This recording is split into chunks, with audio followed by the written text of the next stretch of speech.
ఈరోజు జగన్మోహన్ రెడ్డి గారు నెల్లూరు కేంద్ర కారాగారంలో ఉన్నటువంటి పిన్నెల్లి రామకృష్ణారెడ్డి గారిని పరామర్శించడం జరిగింది. ఆయన పరామర్శించిన తర్వాత జైలు బయటే ఒక ప్రెస్ మీట్ ఏర్పాటు చేయడం జరిగింది. ఆయన యథావిధిగా ఆయన చెప్పాలనుకున్నది చెప్పేశాడు. ఆ ప్రెస్కి చెప్పేసిన తర్వాత ఏదో మీడియా సోదరులు కొంత ప్రశ్నలు అడగడం ప్రయత్నిస్తే నేను చెప్పాల్సినంత చెప్పేశాను నా పేపర్ కొట్టుకుంటూ, అంటే ఆయన ఏదో ఒక స్క్రిప్ట్ పట్టుకొచ్చాడు. ఆ పేపర్ చూపించుకుంటూ ఆయన వెళ్ళిపోవడం జరిగింది. ఇక ఆ మీడియా సమావేశంలో ఆయన ఏం మాట్లాడాడో చూస్తే, మంచి చేయండి, మంచి చేసి ప్రజల మనసులు గెలుచుకుని ఓట్లు ప్రజల మనసుల్లో స్థిరస్థాయిగా నిలబడే కార్యక్రమం చేయండి. కానీ తప్పుడు రాజకీయాలు ఈ మాదిరిగా నువ్వు ఒక్కరివే చేస్తావు అనుకుంటా ఉన్నావు. ఇదే మాదిరిగా కొనసాగితే రాష్ట్రంలో ఒక తప్పుడు సాంప్రదాయానికి నువ్వు నాంది పలుకుతా ఉన్నావు. నువ్వు వేసే ఈ బీజం, నువ్వు వేసే ఈ తప్పుడు సాంప్రదాయం, రేపొద్దున నువ్వు వేసే ఈ బీజం చెట్టు అవుతుంది. రేపొద్దున నువ్వు ఏదైతే ఇత్తుతావో అదే పండుతుంది. రేపొద్దున మళ్ళీ మీ గ్రామాలలో మీ కార్యకర్తలకు ఇదే పరిస్థితిని ఇదే మాదిరిగానే మళ్ళీ జరిగే కార్యక్రమాలు కూడా జరుగుతాయి.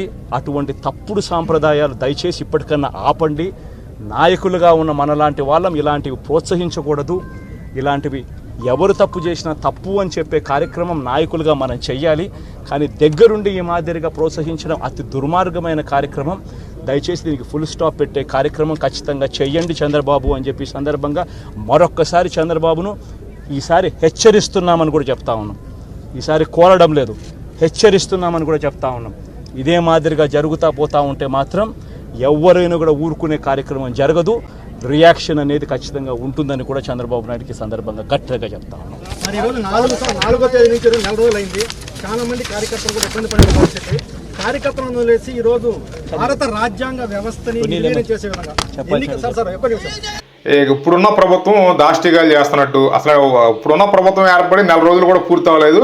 అప్పుడే పాపాల చిట్టా పెరిగిపోయింది, శిశుపాలుడి తప్పులు తారాస్థాయికి చేరిపోతున్నాయి అని చెప్పి ఆయన ప్రసంగం చేశాడు. అంటే మీడియా సమావేశంలో ప్రసంగంలాగా చేశాడు, రాజకీయ ప్రసంగంలాగా. ఇక ఇప్పుడు ఆయన పిన్నెల్లి రామకృష్ణారెడ్డి గారిని వెనకేసుకొస్తూ అసలు ఆ ఈవీఎంని బదలగొట్టడం తప్పు కాదని, అక్కడ రిగ్గింగ్ జరుగుతుంది కాబట్టి ఈయన వెళ్ళి ఈవీఎం పగలగొట్టాడని ఆయన వెనకేసి రావడం జరిగింది. ఇదే సందర్భంలో మనం ఇక్కడ ఒక విషయాన్ని ప్రస్తావించుకోవాలి. ఇదే సమయంలో కొలికపూడి శ్రీనివాస్ గారు మన తిరువూరులో ఒక చిన్న ఇన్సిడెంట్ జరిగింది. ఒక వైసీపీకి సంబంధించినటువంటి ఎంపీపీ భర్త అయినటువంటి ఒక వ్యక్తి అక్కడ కొంతమంది పేదల స్థలాలు ఆక్రమించి ఒక బిల్డింగ్ కడుతుంటే రెవెన్యూ అధికారులకి ఎన్నిసార్లు కంప్లైంట్ చేసినా వాళ్ళు పట్టించుకోకపోవడం, ఎమ్మెల్యే అయినటువంటి కొలికపూడి శ్రీనివాస్ గారు కూడా మాట్లాడినా వాళ్ళు ఏదో స్టోరీలు చెప్తున్నారు నాకు, కానీ వాళ్ళు పట్టించుకోలేదని చెప్పి కొలికపూడి శ్రీనివాస్ గారు చెప్పడం జరిగింది. ఆయన పట్టించుకోవట్లేదని చెప్పి ఈయన స్వయంగా ఆ బిల్డింగ్ దగ్గరికి వెళ్ళటం, దాన్ని కూల్చే ప్రయత్నం చేయడం, ఇవన్నీ మనం గత 2 రోజుల నుంచి వార్తల్లో చూస్తున్నాం. ఈ సందర్భంలో కొలికపూడి శ్రీనివాస్ గారికి హెచ్చరికలు జారీ చేశారు. ఎవరో తెలుగుదేశం అధిష్టానం నుంచి హెచ్చరికలు వెళ్ళినాయి. చంద్రబాబు నాయుడు గారు సూచించారని చెప్పి, హెచ్చరించారని చెప్పి మీడియాలో వార్తల్లో కథనాలు వస్తున్నాయి.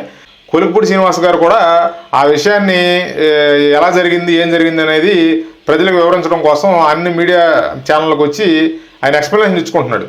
ఇదేమి మేము ఇట్లా క్రౌడిజంగా చేయలేదు, కావాలని చేయలేదు, అక్కడ ఉన్న పరిస్థితి పేదల ఇది అదని చెప్పి ఆయన ఎక్స్ప్లెనేషన్ ఇచ్చుకునే పరిస్థితి అక్కడ వచ్చింది. అంటే ఆయన చేసినటువంటి కార్యక్రమాన్ని తెలుగుదేశం అధిష్టానం వచ్చి ఓ పక్కన ప్రశ్నిస్తుంది, మీరు అట్లా చేయొద్దు అంటుంది, ఇది చెప్తుంది. ఇక్కడ చూడండి, ఇది సేమ్ ఇదే పరిస్థితుల్లో పిన్నెల్లి రామకృష్ణారెడ్డి అనే వ్యక్తి చేసిన దాష్టికాలు, అరాచకాలు ఆ ఎన్నికలు జరిగినప్పుడు అన్నీ మన వీడియోలో చూసాం. ఆ ఈవీఎం మిషన్ పాల్గొట్టడం కాడి నుంచి, కర్రలో కత్తులు పట్టుకున్న రోడ్ల మీద స్వైర విహారం చేయడం కాడి నుంచి, తర్వాత సిఐ మీద దాడి చేయడం కాడి నుంచి అన్ని విజువల్స్ ఉన్నాయి, వీడియో ఫుటేజ్లు ఉన్నాయి. ఇన్ని సాక్ష్యాలు ఉన్నా కూడా జగన్మోహన్ రెడ్డి గారు జైలుకి వెళ్ళి మరి ఆయనకి సపోర్ట్ ఇచ్చి ఆయన అమాయకుడు అని చెప్పి దొంగ కేసులు పెట్టారని, ఆయన 4 సార్లు ఎమ్మెల్యేగా గెలిచాడు, ఆయన మంచోడు కాబట్టి 4 సార్లు ఎమ్మెల్యేగా గెలిపించారని ఇట్లా వచ్చి ఆయన ఆ పార్టీ అధ్యక్షుడైనటువంటి జగన్మోహన్ రెడ్డి గారు ఆయన సమర్థిస్తూ మాట్లాడుతున్నాడు. ఇక్కడ కొలికపూడి శ్రీనివాస్ గారు గత 5 ఏళ్ల కాలంలో ఈ జగన్మోహన్ రెడ్డి గారి దాష్టికాలను చాలా ఎదుర్కొన్నాడు. డిబేట్లలో తెలుగుదేశం వాయిస్ వినిపించాడు, చాలా గట్టిగా మాట్లాడేవాడు, అమరావతి రైతుల పక్షాన పోరాడాడు. ఇన్ని చేసినా కూడా ఆయన చేసినట్టు ఒక చిన్న కార్యక్రమాన్ని ప్రజల్లో ఎక్కడ నెగిటివ్ వచ్చేస్తుందని భయపడిపోయి తెలుగుదేశం అధిష్టానం ఆయనకేదో హెచ్చరికలు జారీ చేసినట్టు, ఆయనకేదో అట్లా చేయొద్దని సూచించినట్టు మళ్ళీ పోలీస్ స్టేషన్లో ఆయన మీద కేసు కూడా నమోదు చేశారు. అంటే ఎంపీపీ ఆవిడ వెళ్ళి కేసు పెడితే కొలికపూడి శ్రీనివాస్ గారి మీద కేసు కూడా నమోదు చేశారు. అసలు గతంలో పోలీస్ స్టేషన్లో కేసులు కాదు కదా, గత 5 సంవత్సరాల్లో స్టేషన్కి వెళ్తే కొట్టి ఎదురు మళ్ళీ వీళ్ళ మీద కేసులు పెట్టేవాళ్ళు. బాధితులు ఎవరైనా కనుక పోలీస్ స్టేషన్కి వెళ్తే కొట్టి మళ్ళీ వాళ్ళ మీద ఎదురు కేసులు పెట్టిన పరిస్థితులు ఉంటే ఇప్పుడున్న పరిస్థితి ఏంటి? ఆ ప్రభుత్వం ఎమ్మెల్యే అయినటువంటి కొలుకుపూడి, ఇప్పుడున్న ప్రభుత్వానికి సంబంధించిన ఎమ్మెల్యే అయినటువంటి కొలుకుపూడి శ్రీనివాస్ గారి మీద కేసు పెట్టారు. ఇదే సందర్భంలో జగన్మోహన్ రెడ్డి గారు ఏం మాట్లాడుతున్నాడు? జైల్లో ఉన్న వ్యక్తి చాలా మంచి వ్యక్తి, కన్సిస్టెంట్గా 4 సార్లు ఎమ్మెల్యేగా గెలిచాడు, ప్రజలు మంచివాడు కాబట్టి ప్రజలు 4 సార్లు ఎన్నుకున్నారు అంటాడు అని ఈయన వచ్చి చెప్తున్నాడు. అంటే ఒక జైల్లో ఉన్న వ్యక్తిని ఈయన సమర్థిస్తుంటే ఆయన ఒక పేదవాళ్ళ కోసం పోరాడే వ్యక్తి పట్ల వాళ్ళ అధిష్టానం ఎట్లా ఉందో చూడండి. అంటే ప్రజలు అంటే వాళ్ళకి భయం, ప్రజలు ఏమనుకుంటారో మన గురించి, ప్రజలు మన గురించి తప్పుగా అనుకుంటారేమో అనే ఒక భయంతో తెలుగుదేశం అధిష్టానం కానీ ఎన్డీఏ కూటమి కానీ ఇప్పుడు వ్యవహరిస్తుంది.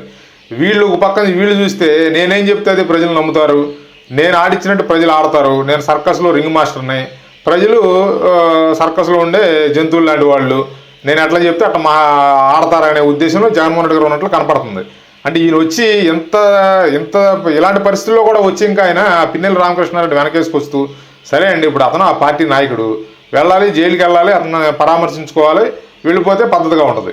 ప్రెస్ మీట్ పెట్టి నేను మాట్లాడాను, ఆయనకు మా పార్టీ సపోర్ట్గా ఉంటుందని అక్కడ వరకు మాట్లాడితే పర్వాలేదు, బాగానే ఉండేది. అసలు ఈ పెట్టిన కేసులు దొంగ కేసులు అంటాడు. ఎన్ని ఆ ఎలక్షన్ జరిగిన రోజులు వాళ్ళు చేసిన అరాచకాలన్నీ వీడియో ఫుటేజ్లు ఉన్నాయి, సోషల్ మీడియాలో ఉన్నాయి, చాలా టీవీ ఛానల్స్లో ప్రసారం అయినాయి. ఇన్ని జరిగినా కూడా ఆయన ఇన్ని వెనకేసుకొస్తున్నాడు. ఇంకోటి ఏం చెప్పాడంటే, చంద్రబాబు నాయుడు గారు అంటే తెలుగుదేశం పార్టీ ఒక బీజం వేస్తుందంట. ఏంటి? ఇప్పుడు దాడులు చేయడం, ప్రొక్కులేని వేసుకెళ్ళడం, ఇలాంటివన్నీ బీజం వేస్తుంది. ఇది బీజం వేస్తే ఏంటి? ఏది విత్తితే అదే పండుద్ది, తర్వాత 5 సంవత్సరాల తర్వాత మళ్ళీ ప్రభుత్వం మారద్ది, మేము వస్తాము, ఇప్పుడు మీరు వేసిన బీజం అప్పటికి ఇదయ్యి మళ్ళీ మీ పరిస్థితి కూడా సేమ్ ఎట్లాగే వస్తుంది, మేము కూడా మీ మీద దాడులు చేస్తాం, ప్రొక్కులేనితో మీ ఇల్లు కూల్చేస్తాం అన్నట్టుగా ఆయన బెదిరిస్తున్నాడు తెలుగుదేశం పార్టీని. జగన్మోహన్ రెడ్డి గారు ఇక్కడ అర్థం చేసుకోవాల్సిన విషయం ఏంటంటే, ఈ బీజం ఆల్రెడీ జగన్మోహన్ రెడ్డి గారే వేశారు. 2019లో గెలవంగానే ఫస్ట్ ప్రజావేదిక కూల్చి బీజం నాటాడు. ఈరోజు అది మహావృక్షమై, ఆ బీజం మొక్కయి, చెట్టయి, మహావృక్షమై ఇప్పుడు ఈ స్థాయిలో వచ్చిందనమాట. సాధారణంగా గత 15-20 సంవత్సరాల నుంచి ఎన్నికలు కనుక మీరు గమనించినట్లయితే, ఎన్నికలు జరిగిన తర్వాత ఒక 2 రోజులు 3 రోజులు 5 డేస్ మ్యాక్స్ 1 వీక్లో గ్రామాల్లో ప్రజలందరూ సెట్ అయిపోయేవారు. ఆ ఎన్నికలు జరిగిన రోజులు కొంత హోరాహోరీగా పోరాడినా కూడా రిజల్ట్స్ వచ్చేసిన తర్వాత ఒక 1 వీక్లో అందరూ మళ్ళీ వాళ్ళ పలకరింపులు, వాళ్ళ విష్ చేసుకునే విధానాలు, బావ మావ అనుకుంటా పలకరించుకోవడాలు అన్నీ సాధారణంగా జరిగిపోయాయి. ఇప్పుడు ఎన్నికల కౌంటింగ్ అయిపోయింది, రిజల్ట్ వచ్చి ఇన్ని రోజులు గడిచినా కూడా గ్రామాల్లో పరిస్థితులు ఇప్పటికీ మారలేదు. ఒకళ్ళ ముఖం ఒకళ్ళు చూసుకోవడానికి ఇంకా ఇప్పటికి కూడా వాళ్ళు ఇష్టపడట్లా. అంటే ఈ గత 5 సంవత్సరాల్లో వీళ్ళు పార్టీ అధిష్టానం పైన ఉన్నటువంటి వ్యవస్థ, అంటే వైఎస్ఆర్సీపీ పార్టీలో పైన ఉన్నటువంటి నాయకులు ప్రవర్తించిన తీరు అది కింద స్థాయి నాయకుల వరకు వెళ్ళిపోయిందనమాట. అంటే ఇప్పుడు యథా రాజా తదా ప్రజ అంటారు కదా, ఇప్పుడు యథా నాయకుడు తదా కార్యకర్త, అట్లా ఇప్పుడు కార్యకర్తల స్థాయి వరకు ఆ నాయకుడి నుంచి ఫాలో అయిపోయి అలాగే ప్రవర్తించి ఈరోజు వాళ్ళకు సంబంధించిన వాళ్ళే ఒకే గ్రామం, ఇంచుమించుగా అందరికీ బంధువర్గాలే ఉంటాయి. ఇంచుమించుగా ఒక గ్రామంలో ఉన్నారంటే వాళ్ళకి ఏదో ఒక రూపంలో బంధుత్వం కూడా ఉంటుంది. అయినప్పటికీ కూడా వాళ్ళు ఒకళ్ళ ముఖం వాళ్ళు చూసుకోలేని పరిస్థితిలో ఉన్నారంటే, వీళ్ళు గత 5 సంవత్సరాల నుంచి ఆ విద్వేషం అనే బీజాన్ని నాటి జగన్మోహన్ రెడ్డి గారు ప్రజల్లో ఎంత విద్వేషాన్ని పెంచి ఒక ఊడల మర్రిలాగా ఈ విద్వేషం అనేది పెరిగిపోయి ప్రజల మధ్యలో ఒక సమాజం అంతా విచ్ఛిన్నం అయిపోయింది. ఇప్పుడు ప్రస్తుతం ఇప్పుడు చంద్రబాబు గారు వచ్చారు, అధికారం చేపట్టారు, డెవలప్ చేస్తారు, అమరావతి కడతారు, పోలవరం కడతారు, అన్నీ చేస్తారు, రోడ్లు వేస్తారు, అన్నీ చేస్తారు అనుకున్నాం. కానీ ఈ ప్రజల మధ్యన నెలకొల్పిన విద్వేషాన్ని చంద్రబాబు గారు ఏం చెరపలేరు, ఇంకెవరో చెరపలేరు, పవన్ కళ్యాణ్ గారు చెరపలేరు, లోకేష్ గారు చెరపలేరు. అలాంటి విద్వేషాలను ఏర్పరిచారు ఈ గత 5 సంవత్సరాల్లో వైఎస్ఆర్సీపీ వాళ్ళు. కాబట్టి నిప్పుతో చెలగాటం ఆడారని చెప్పాలి ఈ 5 సంవత్సరాలు. అంటే మళ్ళీ మనం వస్తాం అనుకుని వాళ్ళ నిప్పుతో చెలగాటం ఆడారు. ఇప్పుడు ఆ నిప్పే ఇప్పుడు ఏళ్ళ కాల్చే పరిస్థితి ఏర్పడింది. ఆ చెలగాటం అని నిప్పే ఇప్పుడు తిరిగి ఏళ్ళ కాల్చే పరిస్థితి ఏర్పడింది. ఇప్పుడు ఈయన కొత్తగా వచ్చి మళ్ళీ నీతులు చెప్తుంటే కొంత ఆయన వెనకాల నుంచిన వాళ్ళ నాయకులకే ఆయన అంబటి రాంబాబు గారు ఒకసారి ఇట్లా తలగొక్కుంటున్నాడు, అనిల్ కుమార్ యాదవ్ ఏమో ఒకసారి ఎట్లా అంటున్నాడు. ఈయన చెప్పే మాటలకే వాళ్ళకే నవ్వు వస్తుంది వాళ్ళకి. ఇక చివరిలో ఇంకో కోసం ఏంటంటే మీడియా ప్రతినిధి ఒక ఆయన క్వశ్చన్ అడుగుతున్నాడు, రాజ్యాంగం అది ఏదో అడుగుతుంటే అసలు ఏ మాత్రం పట్టించుకోకుండా చెప్పాల్సింది చెప్పేశాను అని చెప్పి పేపర్ కొట్టి ఈయన వెళ్ళిపోతున్నాడు. ఇక ఆ మాత్రం దానికి ఆ మైకులు ఎందుకు, వాళ్ళందరూ నా కేంద్ర కారాగారం దగ్గరికి ఆ మీడియాను రామంటుంది దీనికి. ఆ లోపలే వ్యాన్లోనో కారులోనో కూర్చుని ఒక వీడియో రికార్డ్ చేసి ఇచ్చేస్తే వాళ్ళు వేసుకుంటారు కదా. గత 5 సంవత్సరాల నుంచి మీరు చేసింది అదే కదా, రికార్డు చేయడం, మీరు చెప్పదలుచుకున్నదాన్ని రికార్డు చేయడం, ఒక కుర్చీలో కూర్చొని మైక్ పెట్టుకొని రికార్డ్ చేయడం, దాన్ని మీడియాకి ఇవ్వడం, అంతే కదా మీరు గత 5 సంవత్సరాల నుంచి చేసింది. ఇప్పుడు కూడా అదే చేసి ఉంటే సరిపోయేది.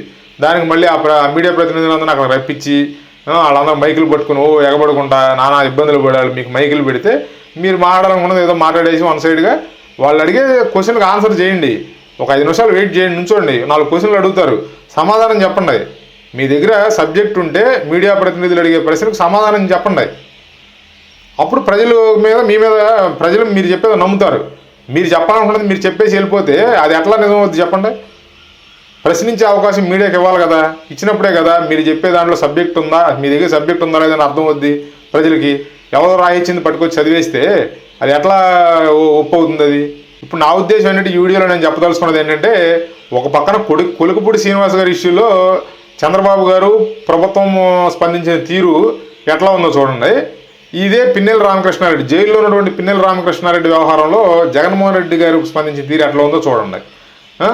వాళ్ళేమో ప్రజలకు భయపడుతున్నారు అధికారంలో ఉండి కూడా. వీళ్ళు అధికారంలో ఉన్నప్పుడు ప్రజలకు భయపడాల, అధికారం కోల్పోయిన తర్వాత కూడా ప్రజలకు భయపడాల. వీళ్ళ ఉద్దేశం, జగన్మోహన్ రెడ్డి గారి ఉద్దేశం ఏంటంటే, నేను ఏం చెప్పినా, నేను పందిని నంది అన్నా నందిని పంది అన్నా వినేవాళ్ళు 40% మంది ఉన్నారు. కాబట్టి నేను ఏదైనా చెప్పొచ్చు, నేను ఏదైనా మాట్లాడవచ్చు అనుకుంటున్నాడు ఆయన. ఈ గత 5 సంవత్సరాల్లో ఎంత విధ్వంసాలు చేశారు. ఎవరన్నా తెలుగుదేశం కార్యకర్త కాదు, ఎవరన్నా వెళ్ళి వైసీపీ వాళ్ళ మీద కేసు పెడితే తీసుకున్నారా? బాధితుడు ఎవరన్నా పోలీస్ స్టేషన్కి వెళ్ళి కేసు పెడదామని చూస్తే ఆ అక్యూజ్డ్ కనుక వైసీపీకి సంబంధించిన వాడైతే ఈ బాధితుడి మీద తెలుగుదేశం ముద్ర వేస్తారు. గత 5 సంవత్సరాల నుంచి ఇదే జరిగింది. మళ్ళీ ఎదురు ఇతను కనుక ఒప్పుకోకపోతే ఈ బాధితుడి మీదే తిరిగి కేసు పెట్టడం, వాడిని బెదిరించడం, ఇట్లాంటి కార్యక్రమాలను చేశారు మీరు. చేసి ఈరోజు వచ్చి నీతులు మారుతుంటే ఇక ఈ దెయ్యాల వేదాలు వల్లించినట్టుందనే సామెత ఎప్పటి నుంచో వాడుతున్నారు. గత 15 ఏళ్ళ 20 ఏళ్ళ నుంచి అంటున్నాం రాజకీయ నాయకులు నోటంట. ఇంకా మళ్ళీ మీకు కూడా అదే సామెత వాడితే బాగోదు. ఏంటంటే అసలు మీరు వచ్చి నీతులు మాడుతుంటే చాలా చాలా ఆశ్చర్యం కలుగుతుంది. ఏంటంటే మీ ధైర్యం ఏంటంటే 40% ఉన్నారు. ఆ 40% ఏంటంటే నేను ఏది చెప్పినా కుక్కను గాడిదన్నా గాడిదని కుక్కన్నా వాళ్ళు కళ్ళు మూసుకుని నమ్ముతారు అనే ధైర్యం మీది. కాకపోతే మీరు ఇక్కడ గుర్తుంచుకోవాల్సిన, మీరు అర్థం చేసుకోవాల్సిన విషయం ఏంటంటే 40% మొత్తం మీ ఓట్లు కాదు. మీరు ఏం చేసినా అంటే పై వాళ్ళని కొట్టి మధ్యతరగతి వాళ్ళ దగ్గర వసూలు చేసిన డబ్బుని పేదలకు పంచిపెట్టారు కదా, ఆ పంచిపెట్టినప్పుడు ఆ తిన్న విశ్వాసం ఉంటుంది కదా పేదలకి, ఆ తిన్న విశ్వాసంతో మీకు ఆ 40% ఓట్లు పడినాయి. మీరు ఇచ్చిన పథకాలు లబ్ధిదారులు ఉంటారు కదా, వాళ్ళల్లో ఆ తిన్న విశ్వాసంతో మీకు 40% ఓట్లు వేశారు. ఇప్పుడు తెలుగుదేశం ప్రభుత్వం వచ్చింది, తెలుగుదేశం గవర్నమెంట్ వచ్చింది, వీళ్ళు కూడా వాళ్ళకి పథకాలు ఇస్తారు, వీళ్ళు కూడా వాళ్ళకి అన్నీ ఇస్తారు. మీరు గతంలో ఇచ్చారో అన్నీ ఇస్తారు. ఇచ్చినప్పుడు వీళ్ళు మళ్ళీ తిన్న విశ్వాసం మళ్ళీ ఈ పార్టీకి చూపిస్తారు, ఇప్పుడున్న ప్రభుత్వానికి చూపిస్తారు. కాబట్టి ఈ 40% ఓట్లు మళ్ళీ మనమే అనుకోమాకండి. మీరు ఈ 40%లో ఇంకో 10% మీకు ఆల్రెడీ కోల్పోతారు. ఈ రాబోయే 5 సంవత్సరాల్లో మీరు ఇదే విధంగా ప్రవర్తిస్తే 40%లో ఇంకో 10% కోల్పోయి 30%కి వస్తారు. కాబట్టి మీరు అర్థం చేసుకోవాల్సిన విషయం ఏంటంటే 2019లో మిమ్మల్ని నమ్మడానికి కారణం ఏంటంటే, అంతకుముందు మిమ్మల్ని ఎప్పుడు కూడా ముఖ్యమంత్రిగా చూడాల ప్రజలు ఎవరో కూడా. కాబట్టి మీరు ఏది చెప్పినా నమ్మారు, ఒక్క ఛాన్స్ అన్నా నమ్మారు. మీరు గంగానదికి వెళ్ళి మునుగొచ్చి నాకు హిందూ మతం అన్న నమ్మకం ఉందంటే నమ్మారు. తర్వాత ఇంకా మీరు రకరకాల విన్యాసాలు చేశారు అప్పట్లో 2019లో. ప్రతి విన్యాసాన్ని నమ్మారు. ఎందుకంటే మిమ్మల్ని గతంలో మీరు అధికారం చేపట్టిన దాఖలాలు లేవు కాబట్టి వాళ్ళకి తెలియదు మీ చేతిలో అధికారం ఉంటే మీరు ఎట్లా ఉంటారనేది. కాబట్టి నమ్మారు. ఇక 2019 నుంచి 24 మధ్యన మీ చేతిలో అధికారం వస్తే ఎట్లా ప్రవర్తిస్తారు, ఎట్లా మారిపోతారు, ఎట్లా చంద్రముఖిగా మారిపోతారు అనేది చూశారు కదా. చూసినప్పుడు ఇంకా మళ్ళీ మిమ్మల్ని ఎట్లా నమ్ముతారు? నమ్మరు. ఈ ఉన్న 40% ఓట్లలో కూడా ఒక 10% మీరు ఆల్రెడీ కోల్పోతారు. ఇక 25-30% మీ పార్టీ క్యాడర్ ఉంటుంది. అంటే వాళ్ళు బేసిక్గానే తెలుగుదేశం పార్టీ అంటే ఇష్టం ఉండదో, లేదా జనసేన అంటే ఇష్టం ఉండదో. అదేంటంటే వాళ్ళు సైద్ధాంతికంగా కూడా వాళ్ళు మొదటి నుంచి కూడా కాంగ్రెస్ పార్టీ అంటే ఇప్పుడు మీరు కాంగ్రెస్ పార్టీ ఓటు బ్యాంకే మీ దగ్గర ఉన్నదంతా. కాంగ్రెస్ పార్టీ లేదు కాబట్టి మీ వైపుకి వచ్చారు వాళ్ళంతా. వాళ్ళు అనేవాళ్ళు ఎప్పుడు ఉంటారు, మీకు ఆ 25-30% అనేది ఉంటారు. ఇలాంటివన్నీ చూసుకుంటే మీరు రాజకీయంగా రాబోయే 5 సంవత్సరాల్లో చాలా దెబ్బతినే పరిస్థితులు ఏర్పడతాయి మీరు ఇదే విధంగా కనుక ముందుకెళ్తే.